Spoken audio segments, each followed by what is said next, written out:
Kasayan, skeleton na motor. Yung nakaraan, naglagay tayo ng headlight. Tapos, naglagay tayo ng busina.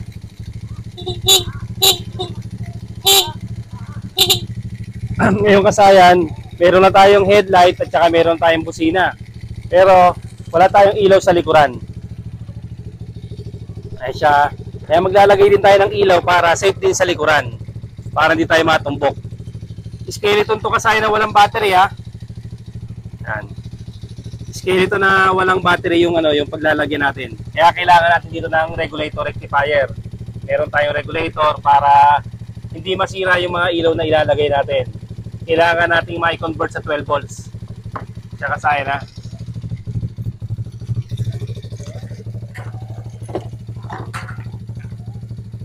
Pwede kayong gumamit ng iba't ibang ilaw katulad dito.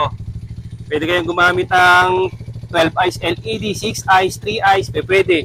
Pwede rin namang eagle eye. Kaya eagle eye ang gagamitin natin kasi matibay sa basaan.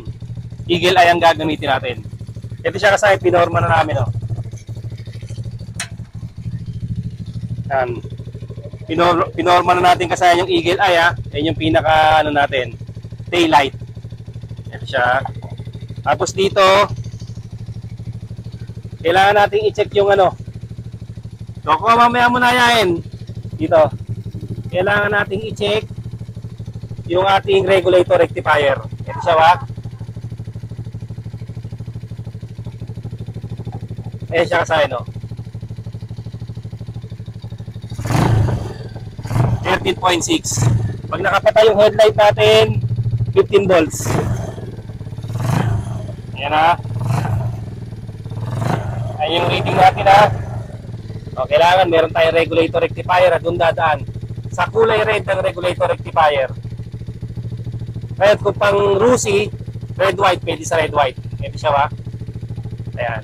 Diyan natin ito ilalagay. Ito na yung natin. O. Dito natin siya pinorma.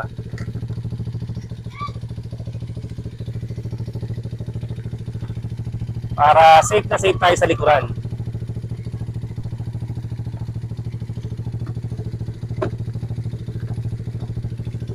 Ang unang gagawin natin, pagsamahin lang natin yung yung dalawang red at saka dalawang black.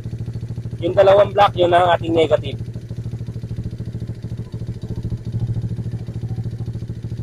Unahin natin yung negative ha. So, tutok mo dito. Yung negative, ilalagay natin sa body ground.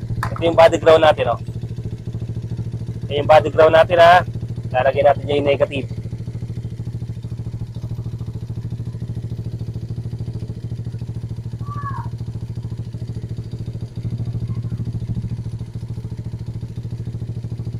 Body ground yung ating negative.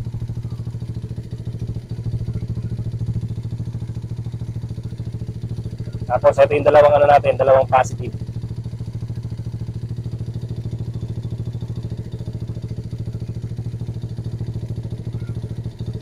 Tape pa natin yan para safe.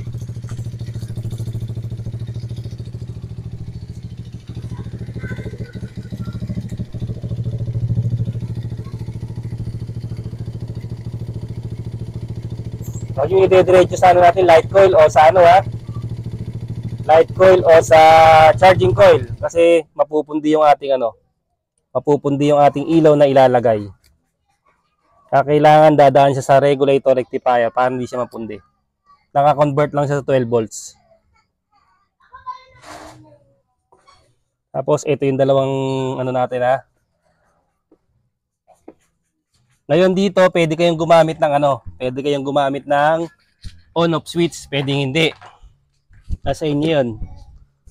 Mas maganda on-off switch, yung di butas lang, hindi ganun lang. Yung maliit lang. Ito halimbawa, gagamit tayo ng on-off switch.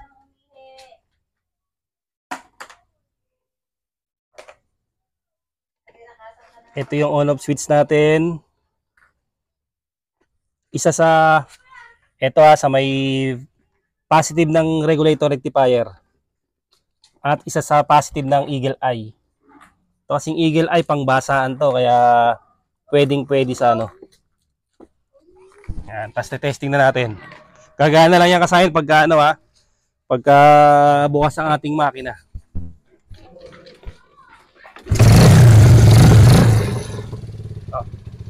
On na natin yung ating ano. On natin yung ating switch. Okay, siya sa na. Kaya naka-on na yung ating ano. Tapos may headlight din tayo dito. May headlight, may busina rin tayo ha. Yan, meron tayong tail light. Yan siya kasi pag may switch, pagkain nyo naman ng switch dito.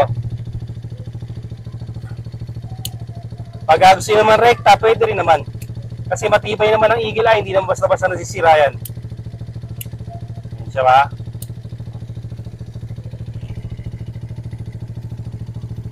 Pag di na kayo gagamit ng switch,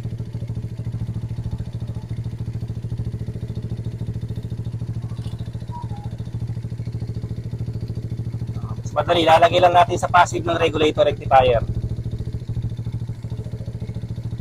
Pag sa passive ng regulator rectifier kasi hindi tayo mapupundihan dyan. Pero pag hindi dumaan ng regulator, eh saglit lang, pundi kagad yung ating ano. Mapupundi kagad yung ating ilaw na ilalagay. Kahit matibay pa yan, mapupundihan tayo. Kasi abutin siya ng ano, ng 50 volts, inaabot siya. Kaya siya kasayan, meron na tayong tail light. Layo ka para makita nila. Meron tayong tail light, headlight, at busina. May headlight tayo ha. Saka meron tayong tail light. Kumbaga sa kuwang kasayan, safe safe na rin tayo kasi makikita na tayo ng nasa likod natin. Kahit skeleton yung motor natin, meron tayong ilaw. Kaya lang paglagay kasayan ha, kahit wala tayong battery. Huwag kayo maglalagay sa light coil at saka sa charging coil. Kailangan sa positive lang ng regulator rectifier. At saka yung negative natin, body ground lang ha, kasi wala naman tayong ano eh. Ayan, body ground lang yung ating negative, tapos positive ng regulator rectifier. Rekta lang siyang ganito pag walang switch ha. Pero lalagyan ko ito ng switch, kaya lang hindi gantong switch. Hindi gantong switch ha. Yung switch na ilalagay natin dito, yung maliit lang na switch. Ito kami, natapakita natin sa kanila para ano. Yung dapat na ilagay na switch.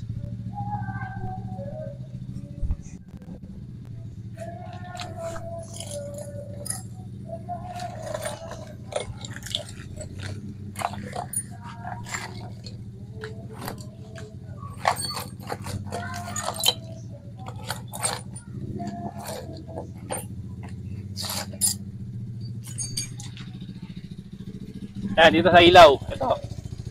Ito siya kasi yung lalagay ng switch natin, no? Pero mas maganda kung maliit lang siya, ha? Para tutusok lang natin siya rito. Ganun lang siya para pagka mag-on tayo, maliit lang yung switch natin para nasa labas lang. Hindi na natin ito ano, hindi na tayo papasok sa loob para hindi na natin kailangan buksan yung U-box para mag-switch lang tayo. Hanggang dito na lang mga kasayan. Salamat sa panonood.